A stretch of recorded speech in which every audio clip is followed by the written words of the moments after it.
பெரியவங்களாக தான் இருக்கிறோம்.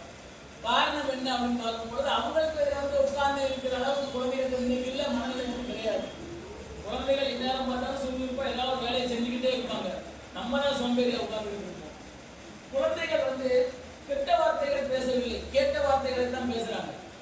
நல்லா தெரிஞ்சுக்கணும். குழந்தைகள் என்னைக்குமே கெட்ட வார்த்தை பேசாது, கேட்ட வார்த்தையை தான் பேசும். ஸோ குழந்தையை வளர்ப்பதில் யாருக்கு முக்கிய பங்கு இருக்கு அப்படின்னு கேட்டீங்கன்னா நிச்சயமா பெற்றோர்களுக்கு தான் இருக்கு. நம்ம நினைக்கிறோம் ஆசிரியர்கள் நிறைய நேரம் இருக்காங்க, ஆசிரியர் சொல்லி இருந்தா போதும் அப்படின்னு நினைக்கிறோம். உண்மையிலே கிடையாது. குழந்தையினுடைய முதல் ஆசிரியர் பெற்றோர் தான். நீங்க பெற்றோர் தான் உங்க மேல எடுத்த உடனே அந்த குழந்தைக்கு வந்து மொழியையும் மற்ற எல்லாத்தையுமே சொல்லிக் கொடுக்குறாங்க. பெற்றோர் தான். ஆசிரியர் வந்து இரண்டாவது பெற்றோர் தானே ஒழிய ஆசிரியர் ஆசிரியர் கிடையாது. நல்லா ஞாபகம். ஆசிரியர் இரண்டாவது பெற்றோர். பெற்றோர் வந்து முதலாவது ஆசிரியர். சொல்லிக் கொடுக்கிறது யாருன்னு முதல்ல நீங்க தான் சொல்லிக் கொடுக்குறீங்க பெற்றோர்கள். ஆக குழந்தைகளுக்கு நாம் சொல்லிக் கொடுக்கும் போதே நல்ல வார்த்தைகளையும் மரியாதை கலந்த வார்த்தைகளையும் நம்ம சொல்லிக் கொடுத்தோம் அப்படின்னா அந்த குழந்தைகள் அதே மாதிரி பேச ஆரம்பிச்சிடும். வாங்க போங்க நம்ம அந்த குழந்தைய பேசாக்க அது நம்மளை வாங்க போங்கன்னு பேசும். வாடி ஓடி பேச அது அந்த குழந்தைய அப்படித்தான் பேசும், வாடி ஓடின்னு தான் பேசும். ஆக குழந்தைகளை வளர்ப்பதில் முக்கிய பங்கு யாருக்கு இருக்குன்னா பெற்றோர்களுக்கு தான். ஏன்னா ஒரு மொழியினுடைய அடிப்படை என்ன அப்படின்னு பார்த்தீங்கன்னா அம்மா அப்பா தாத்தா குடும்பம் இதெல்லாம் சொல்லி தர்றது யார் பார்த்தீங்கன்னா இப்போ அந்த குழந்தை கேட்டுச்சு இல்லையா, அது 1 வயசு இருக்குமா, 1.5 வயசு. 1.5 வயசு குழந்தை கூட அவங்க சொல்றதை பார்த்து நானும் போய் சொல்லணும் அப்படின்னு சொல்லி அந்த ஆர்வமா கேட்குது இல்லையா. குழந்தைகளுடைய ஆர்வம் அப்படிப்பட்டது. யார் எதுக்கே இருக்கா, இவ்வளவு பெரிய கலைக்கே முன்னாடி இருந்தா கூட அந்த குழந்தை தன்னுடைய இயல்பை வெளிப்படுத்த முடியல. அவங்கள மாதிரி நானும் பேசணும், அவங்கள மாதிரி நானும் இருக்கணும் அப்படிங்கிற ஆட்களை வெளிப்படுத்தக்கூடியது குழந்தை. நம்ம என்ன நினைக்கிறோம், சின்ன பிள்ளைகள் பேசாதுன்னு நினைக்கிறோம். சின்ன பிள்ளைகள் இன்னைக்கு நம்மளோட மோசமா பேசணும். நீங்க செல்போன் உங்களுக்கு தெரியாத சின்ன பிள்ளைகளுக்கு தெரியும். நீங்க எத்தனை பாஸ்வேர்ட் போட்டாலும் அதை எடுத்துரும். இன்னைக்குள்ள சூழ்நிலை அப்படி ஐக்கு வந்து நம்ம எல்லாம் 1990ல 2000 இருக்கக்கூடியவங்க அவங்க இருக்கிறது 2024. ஐக்கு அவங்களுக்கு ரொம்ப அதிகமா இருக்கு. இன்னைக்கு நம்ம போய் உட்கார்ந்து ஏவோ அப்படிதான் அவங்களுக்கு சொல்லி தர வேண்டிய அவசியமே கிடையாது இல்லையா. அந்த அளவுக்கு இந்த குழந்தைகளை வளர்ப்பதற்கு நம்ம தான் நிறைய படிக்கணும். குழந்தைகள்கிட்ட வந்து எந்த பயமும் கிடையாது.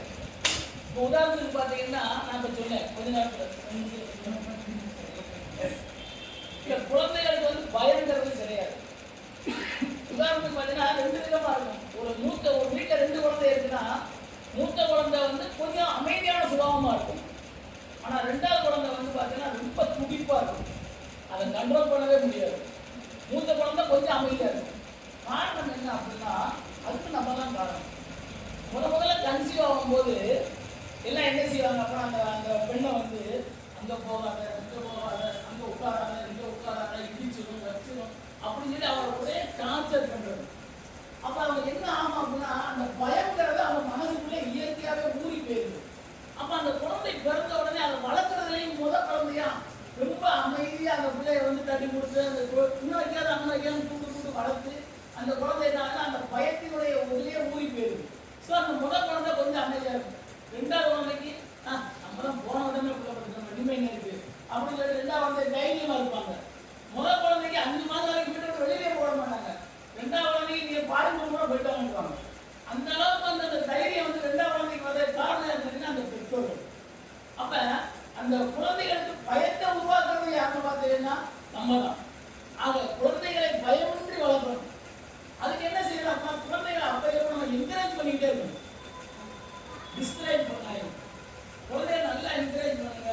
ஒரு சின்ன இது வந்து நீங்க அவனோட காம்படிஷனும் வேற ஏதோ வச்சு வந்தா கூட ஒரு சர்டிஃபிகேட் தீர்ந்து குழந்தை வருது அப்படின்னா குழந்தை அம்மா இருந்தாங்க நான் இன்னைக்கு ஒரு ஃபர்ஸ்ட் ப்ரைஸ் வாங்கிட்டு சொன்னா அதை கூப்பிட்டு என்கரேஜ் பண்ணி தட்டி கொடுத்து அதுக்கு நம்ம ஏதோ ஒரு கிஃப்ட் கொடுத்து வச்சோம் அப்படின்னா அடுத்து அந்த குழந்தை வந்து அடுத்தடுத்த போட்டியெல்லாம் முன்னேறிக்கிட்டே வரும்.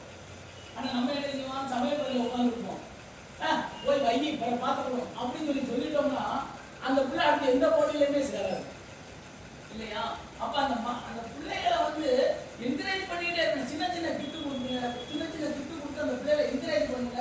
அடுத்தடுத்த போட்டிகள் நிறைய வரும், ஜெயிச்சுக்கிட்டே வரும். அடுத்தது நம்ம ரொம்ப செய்ய வேண்டிய ஒரு முக்கியமான விஷயம் வந்து கம்பேரிசன். பிள்ளைகளை பூரா பார்த்தீங்கன்னா அடுத்த பிள்ளைகளோடய கம்பேர் பண்ணி பேசுறது. இந்த கம்பாரிசன் உண்மையிலேயே ரொம்ப ரொம்ப மோசமான விஷயம் என்ன அப்படின்னா கம்பாரிசன் தான். பக்கத்து வீட்டு பிள்ளை இருப்பாரு, அந்த ஒரு சின்ன கதை கூட சொல்லுவாங்க. அந்த பிள்ளை வந்து இதெல்லாம் உன் வயசுல குட்டாளிசன் ஒரு பையன் இருக்கான், 9 வயசுல உலக சாதனை படைச்சான்.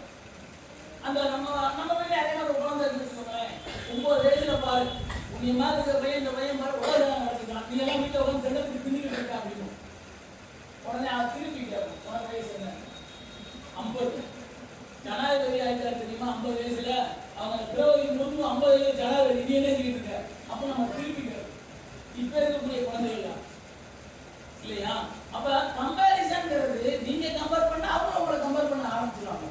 கம்பேரிசன் நீ 450 மார்க் எடுக்கணும், நீ 70 மார்க் ஒரு மேட்டரே கிடையாது. நல்லா ஞாபகம் வச்சுக்கோங்க, மார்க் ஒரு மேட்டரே கிடையாது. நேற்று தான் என்னுடைய ஃப்ரெண்டு ஒரு சார் வந்து ராகுல் குமார்னு சொல்லி இலங்கை அலங்கை பக்கத்தில் ஒரு மில்லு வச்சிருக்காரு.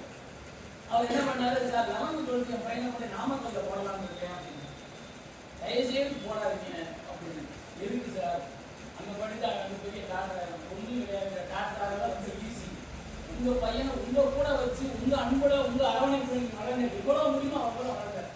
அதுக்கப்புறம் டாக்டருக்கு போகிறது, இன்ஜினியருக்கு போகிறதா நீங்கள் காசை கொடுத்தா எவ்வளோ போய்க்கலாம். இன்னைக்கு காசுங்கிறது ஒரு மேட்டரே கிடையாது, அந்த அளவுக்கு ஆகிடும். ஆனால் மார்க்குன்னு சொல்லி அவனோட மைண்டை வந்து பயங்கரமாக டிப்ரெஷன் பண்ணுறோம், போட்டு மன அழுத்தத்தை உருவாக்கி எடுத்துக்கிறோம். இவ்வளோ மார்க் எடுத்தா தான் அங்கே போக முடியும், இவ்வளோ மார்க் எடுத்தா ஏன் நீ போகல? நீ இன்னைக்கு பிசினஸ் மேனா இருக்க, பெரிய பிசினஸ் மேன், லட்சாதிபதியா இருக்காரு, அவர் பெரிய வீடு கட்டிருக்காரு. நீங்க டாக்டர் தான் பண்ணிருக்கீங்க கிடையாது, ஆனா உன் பையனை டாக்டர் பண்ணிருக்கீங்க. உங்களுடைய எண்ணங்களை பூரா பையன் மேல திணிக்காங்க. தயவுசெய்து அவன் அவார்டுக்கு வரணும், நீ அப்துல் கலாம் மாதிரி வரணும், நீ ஆஞ்சநேயர் மாதிரி வரணும்னு சொல்லி சொல்லுங்க. அந்த பிள்ளைகளை என்ன செய்யணும்? எல்லாரும் அப்துல் கலாம் ஆக முடியுமா? கிடையாது. நம்ம அந்த பிள்ளைகளை அதன் போக்கில் வளர விடுங்க. போற போக்கில் லேசா நெல்லி சுழியெல்லாம் தட்டி கொடுத்து ஏன்னா அழகா மேல வரைக்கும் வந்துடுறாங்க. ஸோ அந்த ஒரு விஷயத்த முன்னால் பேசிக்கிறேன். ராகுல் செல்வன் அவங்க அப்பா வந்து எனக்கு ரொம்ப நெருங்கிய நண்பர். ஏன்னா இவரை நான் 2 வயசு 3 வயசுல இருந்தே பார்த்துட்டு இருக்கேன். இப்போ அவர் என் கூட உட்காந்துருக்காரு சேனட்டியா. 2 வயசுல இருந்து 3 வயசுல எனக்கு நல்லா தெரியும். அப்பாவுடைய வந்து நானும் இருக்கேன். கிட்டத்தட்ட ஒரு 2000 25 வருஷமா பழக்கம், 2024 வரைக்கும் பழக்கம் இருக்குன்னு வச்சுக்கோங்க. இருந்தாலும் அவங்க அப்பா வந்து எனக்கு சொல்ல ஒரு விஷயம் எனக்கு இன்னும் நல்லா ஞாபகம் இருக்கு. என்ன அப்படின்னா, இவர் வந்து அவங்க பிரின்சிபால் பேசாட்டி அப்படின்ட்டாங்க. தம்பி என்ன செய்வாங்க, பென்சில் வச்சுக்கிட்டு குத்துவாங்க. இது தப்பா நினைக்கிறேன். அவன் அப்பா தம்பி இது வந்து பென்சில் வந்து எழுதுறதுக்குவான், குத்துறதுக்கு அவனுக்கு வேற பொருள்காரன்னு சொல்லிட்டு வேற ஒரு குச்சி அப்படி கையில் கொடுப்பாங்க. குத்தக்கூடாதுன்னு சொல்லலை, ரைட்டா? குத்தக்கூடிய பொருள் இது அப்படின்னு சொல்லலை. அது தொடக்கமா அந்த பிள்ளைங்க விலகி சொன்ன பிறகு அன்னைக்கு 2 வயசுல அவனுக்கு இந்த விஷயத்தை சொல்லி தராங்க. டேபிள்ல உட்காந்துருப்பாங்க, அவங்க அப்பா உட்காந்து நானும் பக்கத்தில் உட்காந்துருப்பேன். இந்த பையன் பென்சில் எடுத்து குத்தும் போது அவங்க அப்பா சொல்லி கொடுத்த வார்த்தை என்ன அப்படின்னா, இதை வச்சு குத்தக்கூடாது, இது எழுதக்கூடிய பொருள், ரைட்டா? குத்துறது வேற பொருளுக்கு அதை தாரேன் அப்படின்னு சொல்லிட்டு வேற எதாவது எடுத்தாங்க. அப்ப பிள்ளைகளை வளர்க்கக்கூடிய முறை என்ன அப்படின்னா, இன்னைக்கு அவர் இங்க வந்து உட்கார்ந்ததுக்கு காரணம் அந்த ஒரு விஷயங்கள்லாம் ஞாபகம் வச்சுக்கணும். இப்போ நான் இந்த உட்கார்ந்து எதுக்காண்டி சொல்றேன் அப்படின்னா, இந்த விஷயம் அவருக்கு வந்து சின்ன பிள்ளைகளே கொடுக்கப்பட்டிருக்கு.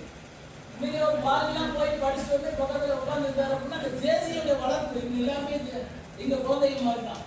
ஜேசியில இங்க இருக்கிறதுனால அவங்களுடைய செல்ஃப் டெவலப்மெண்ட், தன்னம்பிக்கை, அவங்களுடைய தனித்திறமை எல்லாமே வெளிவந்து இருக்கிறது காரணம் இந்த ஜேசியின் அமைப்பு.